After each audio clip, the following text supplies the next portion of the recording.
Bonsoir à tous, merci à vous de nous rejoindre sur Monaco Info pour cette édition du mercredi 27 juin. Quels sont les titres et éléments de réponse dans ce sommaire? Droits de l'enfant, un colloque de haut niveau a été organisé au Novotel. Conférence sur la e-santé, rencontre avec les étudiants en médecine au ministère d'État. Suite de notre série de reportages réalisés sur les Jeux méditerranéens à Tarragone avec le soutien du prince Albert II à la délégation monégasque. Du tennis de table, Xiaoxin Yang a fin de victoire. Et en boxe, déception pour Hugo Micallef. Nous reviendrons ensuite en principauté avec notre invitée de la semaine, la fondatrice du blog My Little Monaco. Un colloque de haut niveau vient d'être organisé au Novotel sur les droits des enfants en présence de son Altesse Royale, la princesse de Hanovre, présidente de la MAD. Sur place, le reportage de Vanessa Dessy, Alexandra Paolini et Louis Borgia. Des millions d'enfants sont tout particulièrement fragilisés parce que leurs droits sont fréquemment bafoués. De nombreux progrès ont été réalisés, les maladies et la malnutrition reculent. Cependant, le combat est loin d'être terminé. Dans le cadre du 25e anniversaire de l'adhésion de la principauté à la Convention des Nations Unies relative aux droits de l'enfant, le département des relations extérieures et de la coopération a souhaité organiser un colloque de haut niveau afin de dresser un bilan sur l'évolution des différentes actions mises en place. Il y a quand même des progrès qui ont été accomplis, comme l'a souligné M. Sacotte. La notion d'intérêt supérieur a été inclue dans la législation monégasque. Également l'obligation d'entendre les enfants dans les procédures qui les concernent. En revanche, il y a encore des progrès à faire, ça n'a pas été souligné, mais la principauté n'a toujours pas de loi qui interdise formellement le châtiment corporel dans aucun contexte, c'est-à-dire dans la famille, à l'école ou également dans les institutions, également dans les établissements pénitentiaires. Bon, il est vrai qu'à Monaco, ça reste assez limité puisque le nombre de jeunes qui sont incarcérés est un nombre très réduit. Mais il y a là, effectivement, encore un progrès important à faire. Les discussions se sont également portées autour de la violence à l'encontre des enfants dans le contexte de la famille et de l'école. Les droits de l'enfant prennent en considération leur caractère vulnérable. Ils impliquent ainsi la nécessité de leur apporter un cadre protecteur. L'idée de l'abus, de l'exploitation est de considérer l'enfant comme une chose ou comme un objet qu'on peut évidemment vendre, prêter, louer, prostituer. Le fait de la Convention, le message principal de la Convention est que l'enfant est une personne digne et une personne qui a des droits. Donc c'est évidemment un bénéficiaire de protection, mais c'est aussi un sujet de droit qui devrait pouvoir les exercer. Et il devrait pouvoir la possibilité de se plaindre, notamment lorsque ses droits sont violés. À l'occasion de ce colloque de haut niveau, les différents intervenants ont lancé un appel afin que la principauté devienne État membre de la Charte sociale révisée par le Conseil de l'Europe. Et quelques heures plus tard, un séminaire dédié, lui, à la e-santé était organisé au lycée technique et hôtelier de Monaco. Plusieurs acteurs du domaine ont pu ainsi échanger sur le sujet. Vanessa Dessy vous en dit plus. Elle est à la disposition des citoyens. La e-santé est aujourd'hui ancrée dans la médecine du XXIe siècle. Elle se définit comme un service du numérique dédié au bien-être de la personne. La e-santé est l'intersection entre le monde de la santé et le monde du numérique. Donc d'un côté, il y a la santé, c'est-à-dire la prise de rendez-vous, le diagnostic, le traitement du patient ou de la patiente et la prévention. De l'autre côté, il y a des solutions numériques qui permettent pour chaque étape de rendre les choses meilleures. Donc la prise de rendez-vous, vous avez des plateformes aujourd'hui de prise de rendez-vous et de renvoi à d'autres docteurs en ligne. Vous avez des outils de big data qui permettent de trouver des causalités pour les diagnostics. Vous avez ce qu'on appelle des medical devices, c'est-à-dire tous les outils informatiques qui permettent d'opérer ou de traiter le cœur, etc., qui permettent le traitement. Et vous avez enfin aussi, grâce à la donnée, des manières de prévoir les futures maladies et donc de se positionner en amont du fait qu'elles arrivent. Le domaine de la santé constitue un vecteur fort de l'action du gouvernement princier. Les résultats sanitaires placent Monaco dans le peloton de tête des pays de l'OCDE. Aujourd'hui, 2 axes de développement e-santé se profilent en principauté. Le premier orienté vers les professionnels de santé de manière à ce que leur relation soit plus fluide et puis qu'ils disposent d'outils nécessaires à leur activité professionnelle. Et le second tourné vers les patients parce que ce qui me tiendrait assez à cœur, c'est que le patient soit mis au cœur de la réflexion. Je tiens à ce que l'ensemble des interlocuteurs et acteurs de santé, publics et privés de la principauté, soient associés et que nous participions ensemble à l'élaboration de cette belle politique monégasque de santé publique de demain. Le gouvernement princier a souhaité s'associer à la société Ilios qui intervient dans le domaine du conseil. Cette dernière sera en charge du pilotage du système e-santé en principauté. Ce qui est extraordinaire dans la principauté, c'est qu'en faisant une trentaine d'entretiens, on a pu rencontrer à peu près tous les acteurs qui comptent dans le système de santé, qui d'ailleurs devraient être ici aujourd'hui. Et donc ça permet en fait d'augurer une mise en œuvre rapide et ambitieuse de la e-santé en mettant d'accord tous ces acteurs sur une feuille de route ambitieuse qui est celle que porte aujourd'hui la principauté. Durant les prochaines années, la e-santé ira au-delà de la simple collecte et courbe d'évolution des données. Elle proposera une médecine toujours plus préventive. Prenons à présent la direction du ministère d'État où Didier Gamerdinger recevait mardi en fin d'après-midi plusieurs étudiants en médecine alors quel était l'objectif de cette rencontre. Frédéric Elion.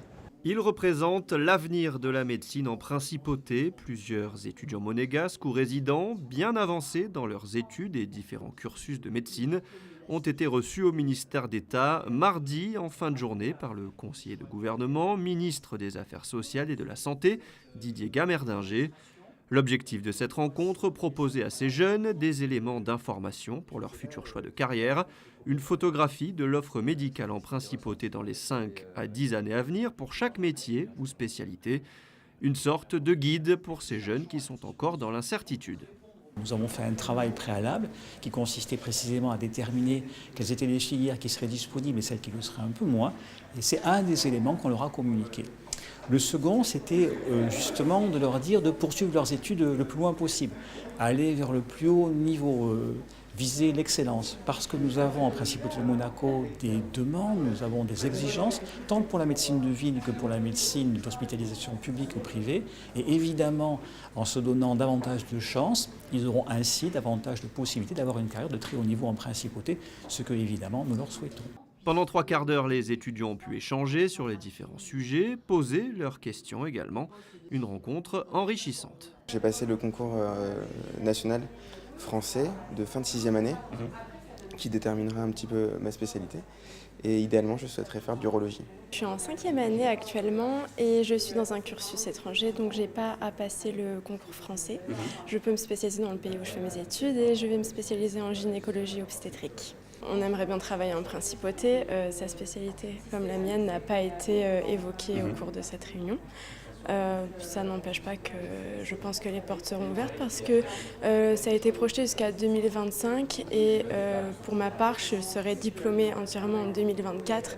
Donc ça laisse quand même après une marge de progression encore à voir. L'avantage de Monaco, ça donne envie parce que sur le plan international, ils ont l'envie de rayonner. Et ça correspond à mes idées et à mes ambitions. Ces étudiants travailleront peut-être un jour dans le nouveau CHPG, un établissement qui devrait voir le jour d'ici une dizaine d'années. Voilà pour ce reportage réalisé au ministère d'État. Et vous le savez, l'actualité monégasque se développe aussi sous forme de brèves. Les voici. Et on débute ces brèves avec le souverain qui, dans la matinée, a reçu les lettres de créance de 4 nouveaux ambassadeurs au palais. Tout d'abord, Louis-Sylvestre Radegonde, ambassadeur de la République des Seychelles. Un peu plus tard, c'était au tour de Fabien Nongo, ambassadeur de la République gabonaise. Jean Galiev, ambassadeur de la République du Kazakhstan, a également déposé ses lettres de créance. Pour finir, par Georges Rieder Torres Pereira, ambassadeur du Portugal. Et vous avez peut-être suivi sur notre antenne la remise à l'eau il y a quelques semaines de la tortue Rana, après avoir reçu des soins pendant 4 ans au musée océanographique. Elle était équipée d'une caméra et d'une balise GPS prévue pour se détacher au bout de 24 heures. Après toute une épopée, les équipes du musée et du CNRS ont retrouvé cette caméra et vont pouvoir étudier l'ensemble des données. C'est un gérant d'une société spécialisée dans le traitement à bord de bateaux qui l'a retrouvée le long de la digue du port de Saint-Jean-Cap-Ferrat. Pendant ce temps, la tortue Rana continue son long périple. Toujours en bref du sport avec la nomination de Suzy Wolff au poste de team principal de Venturi Formula I. Cette ancienne pilote notamment dans le championnat DTM, mais aussi pilote de développement et d'essai pour l'écurie Williams en F1, entre au capital de l'écurie monégasque. Je vous rappelle que la saison prochaine, l'ex-pilote de F1 Felipe Massa concourra au volant d'une Venturi dans le championnat de formule électrique. Et enfin, en basket, après cette place de vice-champion de France, c'est l'heure des départs et des arrivées, comme pour tous les clubs. Et nous avons appris le départ du meneur américain Ron Kraft. Il quitte donc le Rocher pour la capitale du Monténégro, Podgorica, engagé en Euroleague. Et c'était déjà dans les papiers le départ également de l'entraîneur Zvezdan Mitrovic, qui lui prend la direction de l'Asvel. Direction l'Espagne à présent pour la suite de notre chapitre consacré aux Jeux méditerranéens de Tarragone. Avant d'évoquer bien sûr les résultats sportifs, retour en images sur la visite effectuée sur place par son Altesse Sérénissime le Prince Albert II avec ce récit d'Émilie Rousseau, image signée Serge Prémont. Après le soutien de la secrétaire générale du comité olympique monégasque, Yvette Lambin-Berty, la délégation de Monaco a reçu la visite de son Altesse Sérénissime le Prince Albert II. C'est une tradition pour le prince souverain qui vient toujours encourager les athlètes, que ce soit lors des Jeux des petits États d'Europe ou les Jeux olympiques. Pour ces Jeux méditerranéens à Tarragone, la principauté peut compter sur une délégation record avec 21 sportifs dans 15 disciplines différentes. Le prince Albert II s'en est d'ailleurs félicité. Notre délégation, j'espère qu'elle pourra profiter au maximum de ces Jeux. Je crois qu'on a de vraies chances d'avoir de très bons résultats. Il ne faut pas parler trop vite ni trop tôt, mais je pense qu'on a...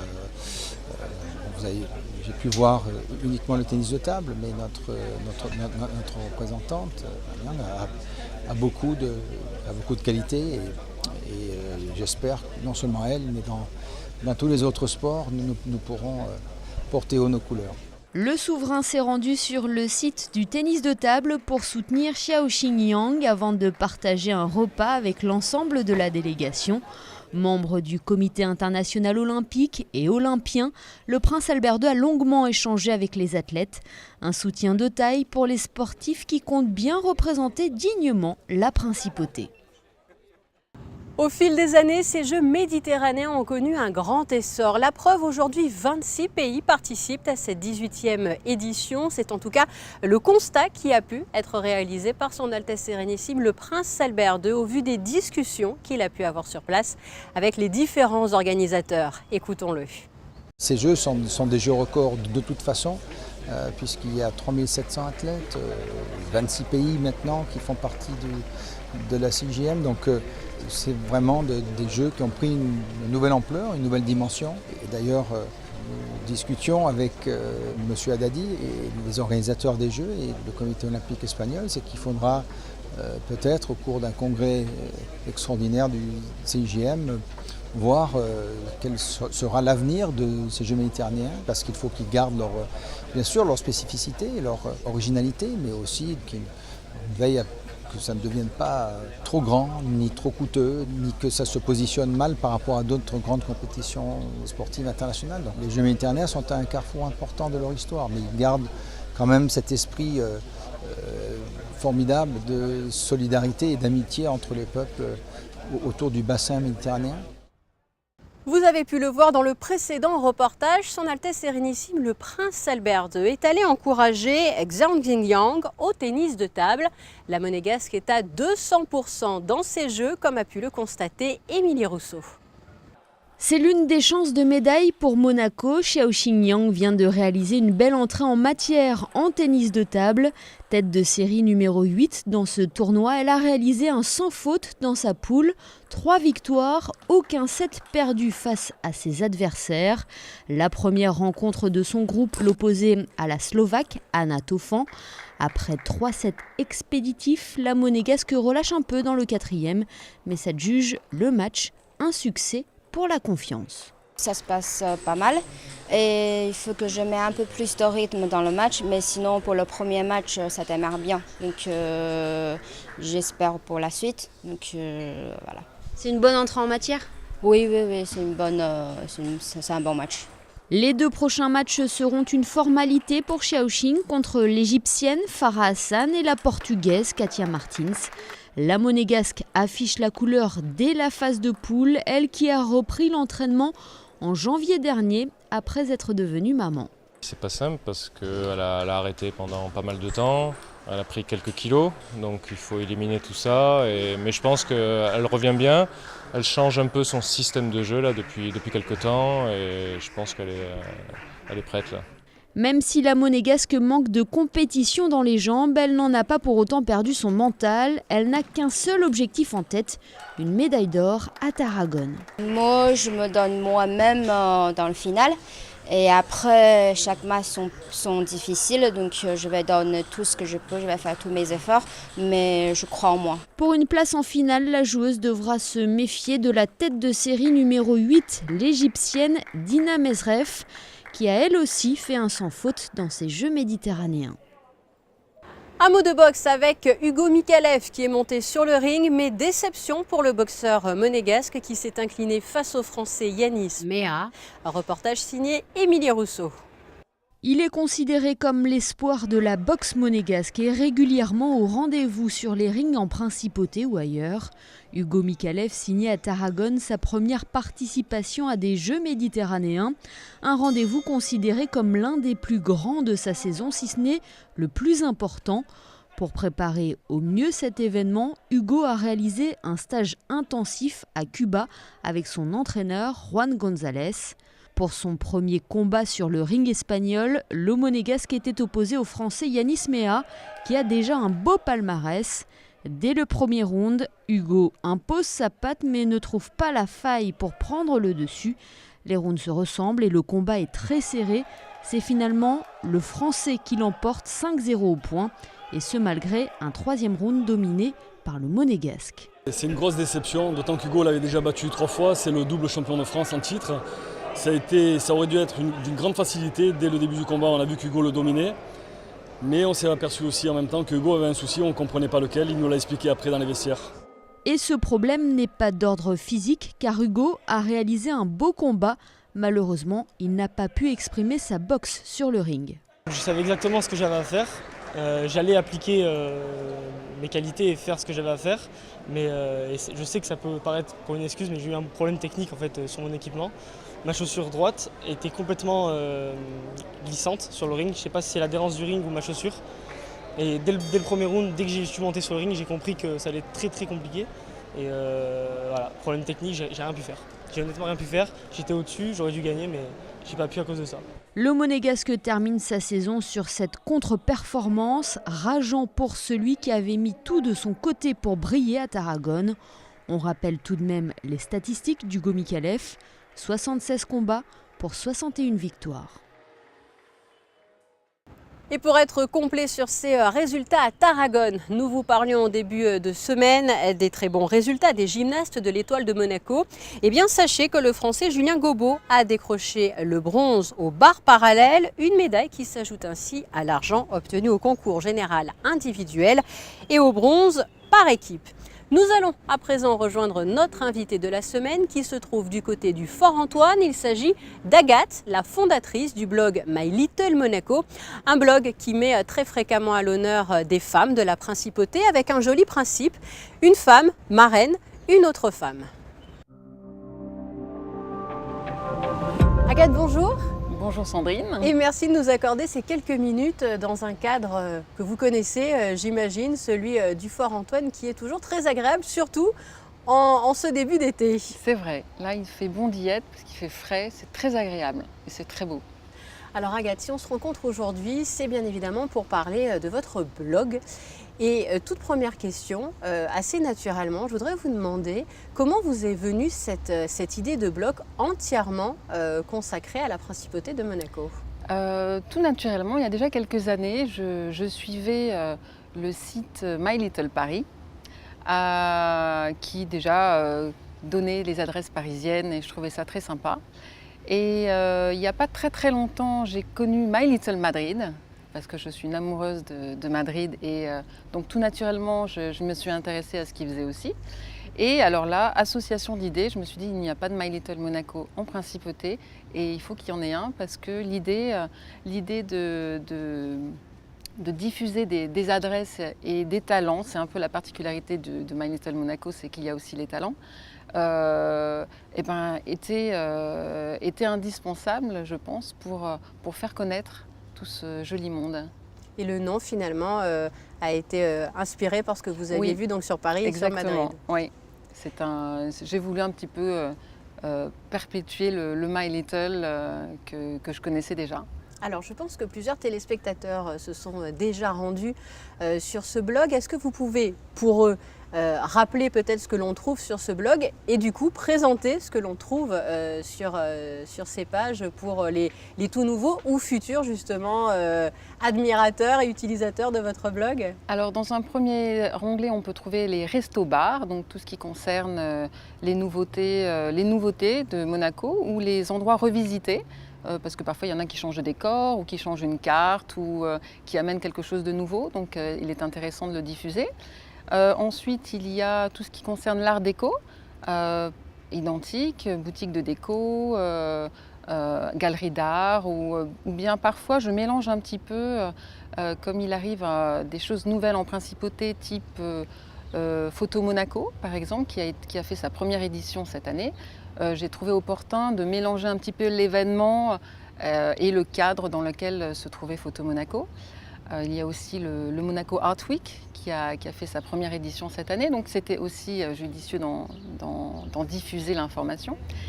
Et ensuite, j'ai créé un onglet de Perfect Kids où là, je me suis un petit peu amusée à diffuser ce qu'on pouvait voir pour les enfants en principauté. J'ai vu que vous parliez par exemple de la future école Montessori. Oui, la future école Montessori qui s'installe en principauté enfin en septembre prochain. Et enfin, il y a le Little Portrait.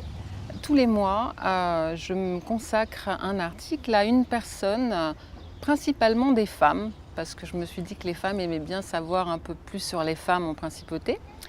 Et les femmes qui ont créé quelque chose en principauté, une association, une entreprise, qui sont artistes, qui sont sportives, une femme qui, quand elle se lève le matin, agit pour la principauté. Vous proposez aussi, j'allais dire, à des personnalités ou en tout cas à des femmes aussi, par exemple, de livrer leurs bonnes adresses, par exemple? Oui, ça c'est en échange du portrait. Effectivement, l'article s'intitule « Les 10 bonnes adresses d'eux ». Donc lorsque je fais un portrait, le deal avec la personne interviewée est qu'elle donne ces 10 bonnes adresses en principauté, ce qui élargit d'ailleurs le panel d'adresses que l'on peut trouver dans le blog. Et ça, c'était quelque chose d'indispensable pour fournir ce blog et pour qu'il soit le plus pertinent possible. Agathe, il y a quelques minutes, vous parliez par exemple de ces portraits de femmes destinés aux femmes justement de la principauté pour apprendre justement des choses sur nos voisines, finalement, des fois des personnes que l'on côtoie au quotidien et que l'on ne suit pas forcément.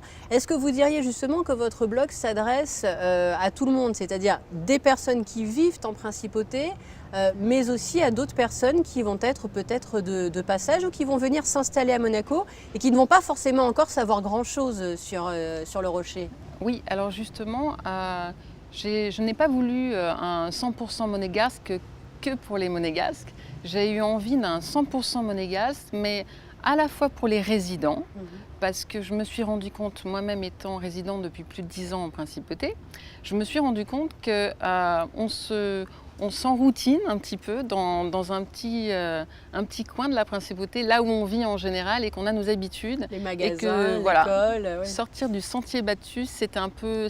Pourtant, c'est une petite place, mais encore, on retrouve une petite place. Donc je me suis dit que même pour les résidents, c'était intéressant de connaître ce qui se passait sur le Rocher, par exemple, que j'ai découvert avec l'entrée en maternelle de ma fille, que j'ai redécouvert parce que c'était pas mon quartier. Mais du coup, je me suis dit, tiens, même en étant résident, il y a des choses qu'on ne connaît pas. Et puis, pour élargir le public, je m'adresse aussi à tous les visiteurs, que ce soit les visiteurs limitrophes ou même les visiteurs d'un week-end. souvent je reçois des emails. Dernièrement, j'ai reçu un email lors de l'Open de tennis. C'était un groupe de filles de Suisse qui voulaient faire 3 jours en principauté et qui attendaient mes suggestions les plus sympas pour venir en principauté. Donc je m'adresse aussi à tous les gens. Généralement en principauté, on peut y passer 2-3 jours très sympas. Et donc je m'adresse aux visiteurs aussi, que ce soit européens ou même canadiens, parce que j'ai aussi des gens qui m'écrivent du Canada. Donc c'est assez dense. Quels sont vos projets?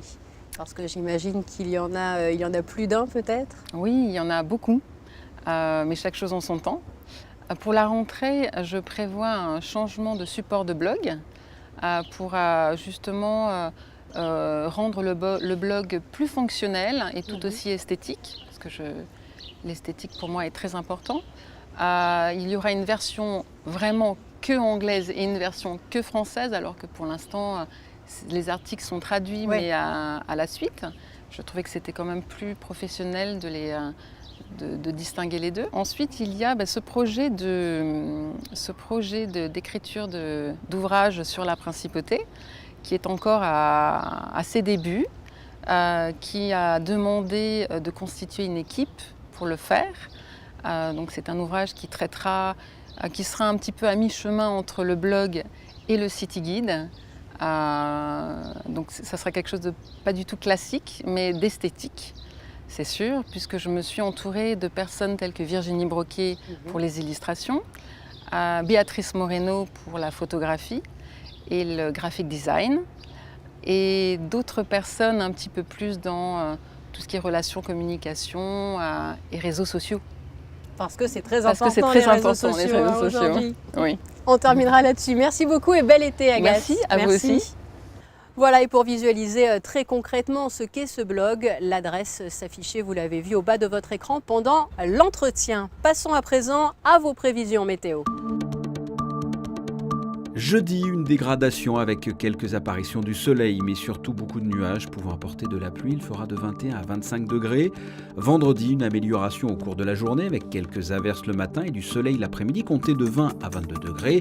Samedi, un beau début de week-end majoritairement ensoleillé. Les températures grimpent, il fera 29 degrés au meilleur moment de la journée. Du soleil également dimanche, compté jusqu'à 30 degrés.